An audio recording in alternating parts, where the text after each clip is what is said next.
안녕하세요. 수학2 21차시 방정식과 부등식의 활용 디딤 영상 시작하도록 하겠습니다. 자, 오늘의 내용은 함수의 그래프가 그리는 과정이 풀이 과정의 일부로서 포함이 될 거예요. 그래서 여러분들이 그 이전 내용이 흔들리면 오늘 내용까지도 흔들리니까요. 그 이전 내용 만약에 잘 모르겠다라고 하면 꼭 복습을 하고 와주시길 바라겠습니다.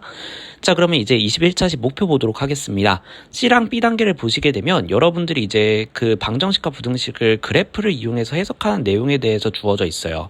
근데 이거는 여러분들이 이미 고등학교 1학년 때부터 해왔던 내용입니다. 2차 방정식, 2차 부등식 배울 때 한번 해보셨을 거예요. 자, 그래서 이 부분을 다시 한번 정리해보고 그 다음에 결과적으로 방정식, 부등식을 문제를 해결하는 것까지 가보도록 하겠습니다. 오늘 식과 그래프의 관점을 왔다 갔다 하는 방법에 대해서 다시 한번 설명을 드릴 텐데요. 이 내용을 정확하게 이해하고 계시면 여러분들이 고등학교 3학년 내용까지도 이해하는데 큰 무리가 없을 겁니다. 그래서 오늘 잘 정리를 해주시고요. 자, 먼저 우리 고등학교 1학년 때 배웠던 함수의 그래프의 의미로부터 다시 한번 시작을 해보도록 하겠습니다. 자, 우리가 함수 y는 fx라는 관계식이 있다라고 쳐볼게요. 그러면 우리는 이 관계식을 만족시키는 x랑 y에 대해서 이제 이것을 순서상으로 표현을 해서 x, y 이렇게 표현을 하고 x축, y축이 있는 이러한 좌표평면 미의 점으로서 표현을 하는 거가 되겠죠. 자, 근데 이러한 점들을 모든 정의역의 x에 대해서 전부 다 표현을 하게 되면 대체로는 우리가 많이 보는 곡선의 형태가 주어지게 될 거고요. 이것을 우리는 함수의 그래프라고 부르게 될 겁니다.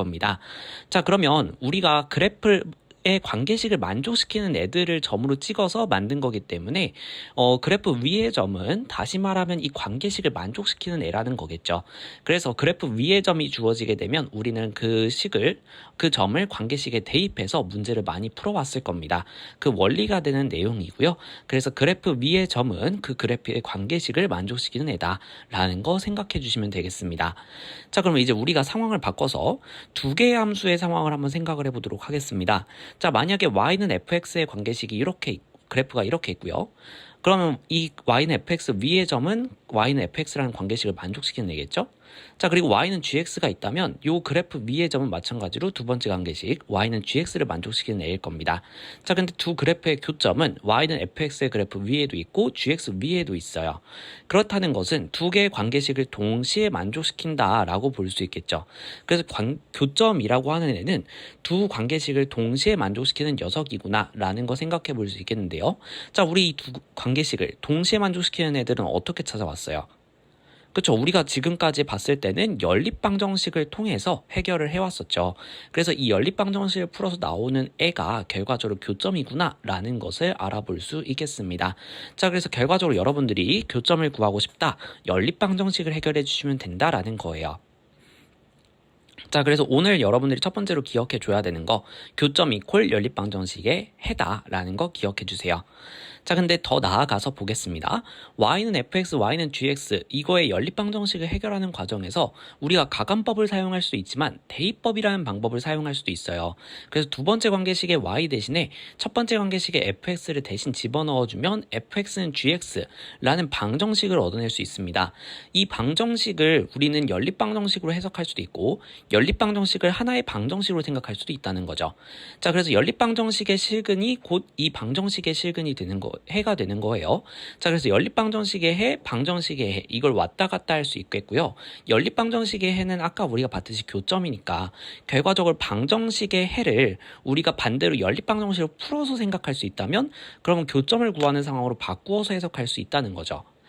자, 그리고 더군다나 우리가 그래프를 그리는 상황에서 생각을 해보게 되면 실수 범위에 대해서만 생각을 하게 되겠죠. 이렇게 우리가 x축 위에 있는 모든 실수에 대해서 점을 보통 표현하기 때문에 그래프로 표현되는 애들은 실수 범위에서만 표현이 됩니다. 그렇다는 것은 교점도 실근만을 생각하는 것이 되겠죠. 자, 그래서 우리가 그래프를 이용해서 교점의 좌표를 이용해서 방정식을 해결한다 라고 하는 것은 방정식의 실근을 생각하는 행위다 라고 봐주시면 되겠습니다. 즉, 두 함수의 그래프의 교점의 x좌표는 연립방정식, 하나의 방정식으로 볼 수도 있고요. 그것의 실근을 구하는 과정이다 라고 해석해 주시면 되겠습니다. 그럼 함수의 그래프로 바꾸어서 해석하는 여러 가지 상황들에 대해서 생각해 보도록 하겠습니다. 먼저 fx는 0이라고 하는 가장 대표적인 케이스를 볼 텐데요. 이 방정식을 우리는 연립 방정식으로 풀어서 생각하는 것이 가능하다고 했습니다. y는 fx, y는 0, 이 두 개의 연립 방정식에서 대입법을 이용한 결과라고 해석을 하는 거예요. 자, 이렇게 연립 방정식을 쪼갤 때 만약에 어렵다라고 하시면 양쪽에 y는을 붙여준다라고 생각을 해주세요. 그럼 y는 fx, y는 0, 이러한 연립 방정식으로 쪼개는 방법이 좀 더 익숙하게 보이실 겁니다. 자, 그래서 결과적으로 y는 fx는 0의 실근이라고 하는 것은 저 연립방정식의 실근이라고 해석할 수 있고요. 자, 연립방정식의 실근은 곧 교점이었으니까 우리가 y는 fx의 그래프와 y는 0의 그래프의 교점의 x좌표라고 볼 수 있을 거예요. 자, 근데 y는 0의 그래프는 다시 말하면 x축이 되겠죠. 그래서 y는 fx의 그래프와 x축의 교점의 x좌표를 구하는 상황이다 라고 봐주시면 되겠습니다. 자, 이것의 업그레이드로서 오른쪽에 k가 남아있는 거예요. 그래서 fx는 k, 이거는 마찬가지로 연립방정식으로 쪼개서 생각을 할 수 있겠고요. 그렇다면 아까 우리가 x축을 생각했던 것 대신에 상수함수인 y는 k를 생각하는 거라고 봐주시면 되겠습니다. 자, 그 다음에는 양쪽에 함수가 들어가 있는 케이스인데요. 마찬가지로 y는을 양쪽에 붙여주게 되면 연립방정식으로 해석할 수 있을 거예요. 그래서 저 방정식의 실근은 곧 y는 fx, y는 gx 두 개의 그래프의 교점의 x좌표라고 볼 수 있을 텐데요. 자, 근데 문제는 저걸 풀어주는 게 좀 어려울 수 있거든요. 예를 들어서 x제곱 마이너스 3x 플러스 2는 x제곱 플러스 2다 라고 했을 때, 그러면 y는 x제곱 마이너스 3x 플러스 2와 y는 x제곱 플러스 2 두 함수의 교점이라고 볼 수 있겠지만 두 그래프를 정확하게 그려서 교점의 좌표까지 구해내긴 좀 어렵단 말이죠. 그래서 우리는 보통 한쪽으로 몰아서 fx-gx는 0 이렇게 하면 한쪽은 그리기가 쉬워지잖아요. 그쵸? 또는 fx-gx는 k, 상수함수도 그리기가 쉽기 때문에 이렇게 한쪽을 0 또는 실수, 상수 이렇게 남겨놓고 풀어주는 경우가 많다라고 봐주시면 되겠습니다. 자, 그럼 문제를 통해서 실제로 확인을 해보도록 할게요. 레벨 1의 스텝 1 첫 번째 문제고요. 방정식 2x세제곱 마이너스 6x 플러스 1은 0이라는 방정식에 서로 다른 실근의 개수를 구해라 라고 나왔습니다. 자, 우리가 그래프를 이용해서 문제를 해결하는 방정식 같은 경우에는 우리가 손으로 풀기 어려운 케이스들을 주로 다루게 돼요. 그래서 인수분해가 잘 안 되는 케이스라는 것을 살펴볼 수 있겠고요. 자, 그러면 우리가 그래프를 그려야 되겠다라는 판단이 드시면 저 방정식을 이제 연립 방정식으로 쪼개어서 생각을 해주시면 되겠습니다. 양쪽에 y는을 붙여주시게 된다면 y는 2x세제곱 마이너스 6x 플러스 1과 y는 0, 즉 x축이죠. 이 두 개가 연립된 결과라고 보시면 되겠고요. 자, 실근이라고 하는 것은 저 방정식의 실근은 곧 연립 방정식의 실근이 될 거고요. 특히 우리는 개수를 물어봤으니까 실근의 개수라고 볼 수 있겠죠. 하지만 이것은 그래프의 관점에서 봤을 때는 두 그래프의 교점의 개수라고 볼 수 있겠죠. 그래서 두 그래프의 교점의 개수를 세는 상황으로 우리는 바꾸어서 해석을 할 겁니다. 자, 그럼 y는 0은 우리가 그리기가 쉬우니까 위에 있는 관계식 y는 2x세제곱 마이너스 6x 플러스 1의 그래프를 정확하게 그려내는 것으로 목표가 바뀌게 되는 거예요. 그럼 우리가 이전에 봤던 함수의 그래프 문제가 되는 거죠. 자, 그래서 우리는 위의 함수의 그래프를 그려야 되겠다라는 판단이 드니까 이제 우리는 뭐 해야 되겠어요? 그쵸? 그래프를 그려야 된다는 판단이 들면 일단은 미분하고 그것이 0이 되는 값들을 먼저 찾아주라고 했었죠. 그래서 y'부터 구해보도록 하겠습니다. y'은 6x제곱 마이너스 6으로 계산되니까 우리가 얘는 0이 되는 값을 찾아주기 위해서 인수분해를 해주게 되면 6x 플러스 1, x 마이너스 1 이렇게 인수분해가 되고요. 얘가 0이 되는 지점을 찾아주게 되면 x는 마이너스 1 또는 x는 1이 되겠습니다. 자, 그럼 우리는 이 값들을 왜 구했다? 그쵸, 증감표를 그려서 도함수의 부호를 찾아내기 위해서. 그래서 x의 범위를 마이너스 1과 1을 기준으로 3개의 구간으로 나눠보도록 하겠습니다. 그럼 그때 y'의 부호는 마이너스 1과 1일 때는 0이 나오는 것을 볼 수 있고요. 저 점점점 구간에서는 부호가 일정하게 나올 수밖에 없다라고 얘기했었습니다. 그래서 쉬운 값 하나씩 대입해가면서 부호만 체크해주면 된다라고 했어요. 가운데 0을 대입해보시면 양수, 음수를 곱하는 상황이니까 음수가 나온다라는 거 체크해볼 수 있겠고, 나머지 범위도 쉬운 값 하나씩 넣어서 체크해보시게 되면 플러스 나오고 플러스 나오는 것을 체크해 보실 수 있겠습니다. 그럼 y는 도함수가 양수일 때는 증가, 도함수가 음수일 때는 감소 이렇게 해주게 된다면 그래프가 오르락 내리락 오르락 이런 식으로 된다는 것을 보실 수가 있겠죠. 극값을 갖는 좌표는 정확하게 구해주는 게 좋다라고 했었습니다. 그래서 x에 마이너스 1을 대입해서 좌표 구해주게 되면 마이너스 2 더하기 6 더하기 1 나오기 때문에 5라는 값이 나옴을 볼 수가 있고요.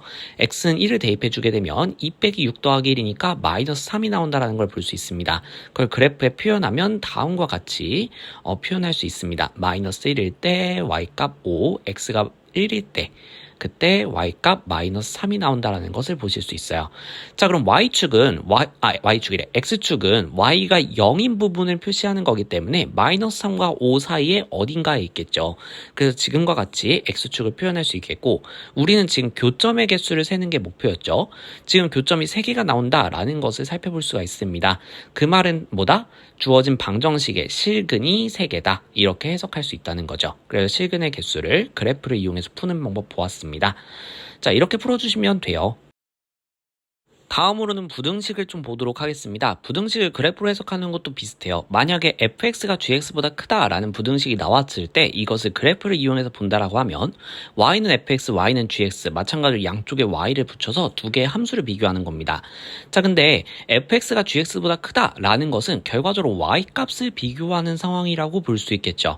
자, 근데 우리가 좌표 평면을 생각해 봤을 때 y 값은 세로축으로 표현이 됩니다. 즉 위아래의 상황으로 표현이 되고요. 크면 위에, 작으면 아래에 표현되는 것을 볼 수가 있죠. 자, 그래서 이것들을 봤을 때 우리가 크다라고 읽혔을 때는 어떻게 해석하면 되겠냐면 위에 있다라고 해석할 수 있는 겁니다. 그래서 다음과 같은 관계가 나오게 되는 거예요. 만약에 지금 부등식처럼 fx가 gx보다 크다 이렇게 읽히게 된다면 위에 있구나, fx가 gx보다 위에 있구나 라는 것으로 해석을 해주시면 되겠습니다. 자, 반대로 작다라고 읽히게 되면 그래프가 아래에 있다라고 읽어주시면 되겠고요. 만약에 둘이 같다 이렇게 등호의 경우가 붙어 있다면 만난다라고 해석을 해주시면 되겠습니다. 자, 아까 우리 방정식 때와 마찬가지로 양쪽에 x에 대한 식들이 들어가 있게 된다면 두 그래프를 모두 정확하게 그리는 것은 매우 까다로운 일이기 때문에 한쪽으로 x를 몰아서 그리는 편입니다. 그래서 한쪽을 0으로 만들거나 아니면 상수 k만 남기는 방식으로 주로 문제를 해결하게 되더라라는 거 봐주시면 되겠어요. 자, 그리고 나누는 경우도 생각하는 경우가 있는데 이건 미적분에서 보통 살펴볼 겁니다. 자, 마찬가지로 문제를 통해서 살펴보도록 하죠. x가 0보다 크거나 같을 때 다음 부등식이 성립함을 보여라 라고 했을 때 우리는 저 부등식을 함수 2개를 비교하는 상황으로 볼 거예요. 그래서 y는 3차 함수 그리고 y는 0 x축이죠. 요 두 그래프의 관계로 볼 텐데 지금 함수의 그래프가 x축보다 크거나 같다 이렇게 얘기하고 있단 말이죠. 크다는 뭐라고 했어요? 위에, 그쵸? 같다는 뭐라고 했어요? 만난다라고 했었죠. 즉 3차 함수의 그래프가 x축보다 위에 있거나 만나는 범위를 구해보는 문제라고 보시면 되겠어요. 자, 그러면 마찬가지로 위에 있는 3차 함수를 정확하게 그리기 위해서 미분에서 0 되는 값부터 찾아주겠죠. 미분해주면 3x제곱 마이너스 2x 마이너스 1이 나오게 되겠고 이것을 인수분해를 해주게 된다면 그러면 3x 플러스 1 곱하기 x 마이너스 1로 인수분해가 되면서 얘가 0이 되는 지점은 x값이 마이너스 3분의 1일 때와 x값이 1일 때구나 라는 것을 보실 수 있겠습니다. 자, 그럼 증감표를 그려주시게 된다면 x를 저 두 개의 값의 범위로 나누게 되겠고요. 자, 그 다음에 그 점점점 구간에서는 프라임의 부호가 일정하다는 걸 이용해서 부호를 구해주겠죠. 구해주시면 플러스 마이너스 플러스가 나온다는 걸 볼 수 있겠습니다. 그럼 y는 증가 감소 증가 이렇게 될 테니까 오르락 내리락 오르락 이런 모양으로 그려지겠죠. 자, 우리는 이제 극값의 좌표는 정확하게 구해주는 게 좋다라고 했었습니다. 그래서 마이너스 3분의 1 대입해서 y값 구해주게 되면요. 마이너스 27분의 1, 마이너스 9분의 1, 플러스 3분의 1, 플러스 1 이렇게 되면서 뒤에 있는 분수들 먼저 계산해주면 27분의 마이너스 1, 마이너스 3, 플러스 9가 되면서 27분의 5라고 계산되는 것을 볼 수 있습니다. 1과 더해서 계산을 해주게 되면 27분의 32라는 값을 얻어낼 수 있겠고 자, 그러면 이제 1을 대입해서 y값 구해주게 되면 0 되는 것을 볼 수 있어요. 자, 그래서 x가 마이너스 3분의 1 때 27분의 32, x가 1일 때 y값 0 이렇게 보실 수 있겠고요. 자, 그리고 이제는 우리는 x축과의 위치관계를 보는 거기 때문에 x축을 정확하게 그려야 되는데 y가 0일 때는 어떻게 그려질 거냐면요. 지금 y는 0인 부분 보이죠? 그러면 여기에 맞게 선을 그어주게 된다면 선생님이 지금 그리는 빨간색 직선처럼 그려지게 될 겁니다. 자, 그러면 지금 봤을 때 우리가 x가 0보다 크거나 같은 범위에 대해서 생각을 하고 있는 거란 말이죠. 그러면 함수의 그래프도 x가 0보다 크거나 같은 범위에 대해서 잘라서 생각을 해주게 된다면, 그러면 지금 봤을 때 선생님이 분홍색으로 이제 형광펜으로 색칠을 해볼게요. 분홍색 형광펜 잘 보일지 모르겠는데, 지금 선생님이 색칠한 약간 반쪽 정도에 해당하는 그래프만 우리가 생각을 하는 거고요. 그래서 x가 0일 때의 오른쪽 범위, 이쪽을 보게 된다면 전부 다 x축 위에 있거나 만나는 것을 볼 수가 있죠. 그래서 저 부등식이 성립하는구나 라고 판단을 해주시면 되겠습니다.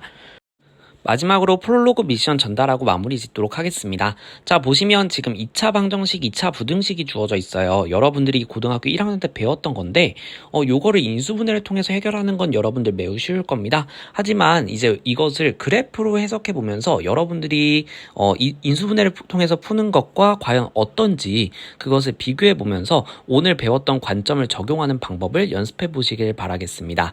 자, 그러면 영상 보시고 공부하시느라 고생 많으셨고요. 이 부분 정확하게 복습하셔서 잘 익혀나가시길 바라겠습니다. 수고하셨습니다.